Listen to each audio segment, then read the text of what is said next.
নমস্কার, কেমন আছেন সবাই? আমি দিয়া, আমার ছোট্ট চ্যানেলে সবাইকে স্বাগত জানাই। আজকে তোমাদের সাথে একটা ইন্টারেস্টিং রেসিপি শেয়ার করব। তাহলে চলো ভিডিওটা স্টার্ট করা যাক। সকালে ঘুম থেকে উঠে দেখি চিংড়ি মাছ হাজির, আর আমিও বসে পড়লাম চিংড়ি মাছ রান্না করতে। কিন্তু চিংড়ি মাছের এই জিনিসটা অনেকেই ফেলে দেয়, আমিও আগে ফেলে দিতাম। কিন্তু আমার দিদিভাইয়ের থেকে একটা রেসিপি আমি জেনে নিয়েছি। রেসিপিটা আমার যদি জানা ছিল না, আমার দিদিভাইয়ের থেকে শেখা। এখানে পেঁয়াজ কুচি, আদা কুচি, রসুন কুচি, একটা লঙ্কা, শুকনো লঙ্কা, আর তার সাথে একটু টমেটো কুচি নিয়ে নিয়েছি। আর এদিকে ছিল বাটনার মধ্যে আদা, রসুন, পেঁয়াজ, জিরে, গরম মশলার বাটনা। আর এদিকে দেখো আমার চিংড়ি মাছটা অলরেডি রান্না হয়ে গেছে। তোমরা নিশ্চয়ই বুঝতেই পারছো যে আমি কী রেসিপির কথা বলছি।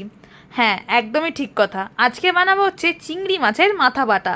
কারণ আমি কখনো এই রেসিপিটা খাইনি, আর দিদিভাইয়ের থেকে হঠাৎ করে মনে হলো যে একবার জেনে নিই জিনিসটা কীরকম রান্না হয়।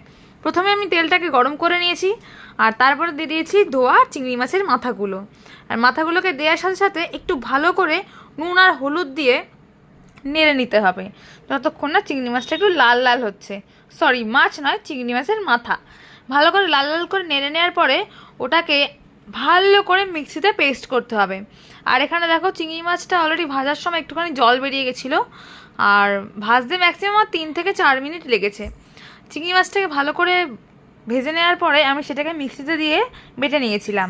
কারণ না বাটলে জিনিসটা বাটা টাইপসের আসবে কি করে।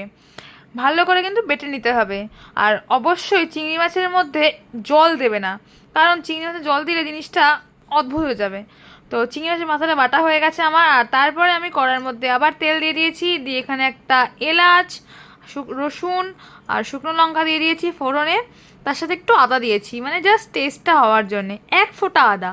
কারণ চিংড়ি মাছের মাথা নিশ্চয়ই অনেকটা হবে না, অল্পই হবে। আর এখানে দিয়ে দিয়েছি কিছু কুচি করা টমেটো। তারপর এটাকে ভালো করে নেড়ে নিয়েছি। অবশ্যই তোমরা মনে করে একটু চিনি দিও। আমি এখানে মাত্র দুটো লঙ্কা ইউজ করেছি, একটা হচ্ছে কাঁচা লঙ্কা কুচি 1 পিস, আর একটা হচ্ছে শুকনো লঙ্কা, সেটা ফোড়নে দেওয়ার জন্যে। তাতেই না একটু ঝাল হয়ে গেছিলো। কিন্তু খেয়ে সবাই মোটামুটি ভালোই বলেছে। প্রথমবার রান্না করলাম আমি, ফার্স্ট অফ অল রান্না বলতে গেলে কিছু জানি না, আমার শ্বশুরবাড়িতে এসেই রান্না শেখা। মশলাটা কিছুক্ষণ ভাজার পরে এখানে আমি দিয়ে দিয়েছি আদা, রসুন, পেঁয়াজ, জিরে, আর তার সাথে ধনে গুঁড়ো, হলুদ আর স্বাদ মতন লবণ দিয়ে এটাকে ভালো করে একটু কষাতে হবে, ম্যাক্সিমাম 3 থেকে 4 মিনিট। দিয়ে এটাকে কষানোর পরে দিয়ে দিতে হবে এই মাথা বাটাটা।